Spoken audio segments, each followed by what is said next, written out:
யாரு வீட்லலாம் நீங்க வந்து மார்க் மை வேர்ட்ஸ் வடமேற்கு வடக்கில் வடமேற்கு வடக்குல ஒரு தவறான நீச்ச வாசல் வைத்து வடமேற்கு வடக்குல ஒரு தெரு வருது அப்படின்னா அவங்க எல்லாருமே மீடியாவில் குப்பை கொட்டுவாங்க சார்.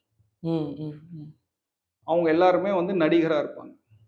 வடமேற்குல. ஆமா, வடமேற்கு வடக்குல ஒரு ரோடு வந்து தன்னுடைய வீட்டை குத்துது அப்படின்னா அவங்க நிச்சயமாக மீடியா ஃபீல்ட்ல தலை காட்டுவாங்க. அவங்களுக்கு உண்டான ஒரு சுவாமி அப்படின்னா திருப்பதி பெருமாள் தான். வேற எந்த சுவாமியும் கிடையாது.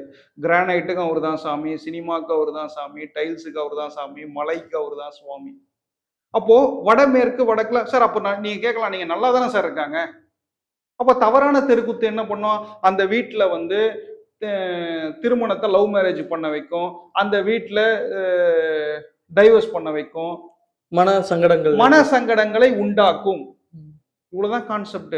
அதான் அழகா நீங்க சொன்னீங்க மன சங்கடங்கள்னு. என்ன விஷயம்னா வாஸ்துக்கும் பணத்திற்கும் சம்பந்தம் கிடையாது. இப்ப நான் வாஸ்து பாக்குறேன், கோடி கோடியா நாளைக்கு உங்களுக்கு கொட்டிடும் அப்படின்னா நான் உங்களை ஏமாத்துறேன்னு அர்த்தம். வாஸ்து என்பது மன நிம்மதியான ஒரு விஷயம்.